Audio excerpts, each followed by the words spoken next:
ఈరోజు ఆంధ్రప్రదేశ్ పల్నాడు జిల్లా నరసరావుపేట మారమహానాడు రాష్ట్ర కార్యాలయంలో నరసరావుపేట నియోజకవర్గ వర్కింగ్ అధ్యక్షులు విస్తల జయరావు అధ్యక్షతన ఏదైతే స్వర్గీయ పోతుల విఘ్నేశ్వరరావు పివి రావు గారి 20వ వర్ధంతి సందర్భంగా ఈ రాష్ట్రంలో ఉమ్మడి ఆంధ్రప్రదేశ్లో 1996లో మారామాదిగలను విడగొట్టేటటువంటి దిశగా ఆనాడు కేంద్రంలో అలాగే రాష్ట్రంలో ఉండబడినటువంటి తెలుగుదేశం పార్టీ మారామాదిగలను విడదీస్తూ మారామాదిగల మధ్య ఎస్సీ వర్గీకరణ పేరిట చిచ్చు పెట్టినప్పుడు మారామాదిగల పేరిట ఎస్సీలో ఉండబడినటువంటి రిజర్వేషన్ శాతాన్ని కులాల వారీగా పంచాలని ఆనాడు తీసుకొచ్చినటువంటి ఎస్సీ వర్గీకరణ అంశాన్ని వ్యతిరేకిస్తూ ప్రభుత్వ ఉద్యోగులు ఐఆర్ఎస్గా ఉండబడేటటువంటి పోతుల విఘ్నేశ్వరరావు స్వర్గీయ పివి రావు గారు తమ ఉద్యోగానికి రాజీనామా చేసి ఈ దేశంలో ఉండబడేటటువంటి భారత రాజ్యాంగాన్ని అపహాస్యం చేస్తూ ఉన్నారు. భారత రాజ్యాంగాన్ని అవహేళన చేస్తా కులాల మధ్య చిచ్చు పెడతా ఉన్న రిజర్వేషన్ శాతాన్ని తగ్గించే పరిస్థితుల్లో ప్రభుత్వాలు తీసుకొస్తున్నాయని చెప్పి 1997లో 1996లో ఎంఆర్పిఎస్ ఆవిర్భవిస్తే 1997లో మారమహానాడుని స్థాపించి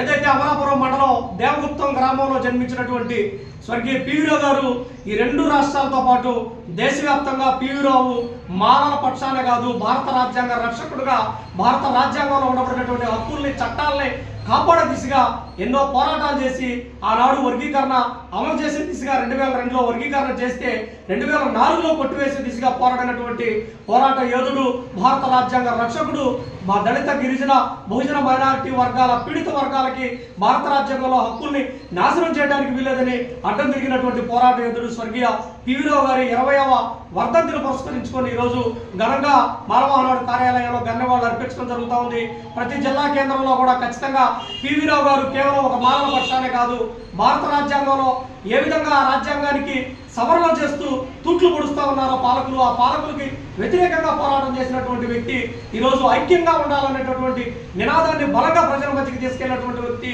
కొన్ని కులాలు కొన్ని వర్గాలు విడదీయమని కోరుతా ఉంటే కాదు ఐక్యత ఉంటే ఏదైనా సాధించవచ్చు అని చెప్పినటువంటి మహాయుగ పురుషుడు స్వర్గీయ పివి రావు గారి విగ్రహాన్ని జిల్లా కేంద్రంలో ప్రభుత్వాలు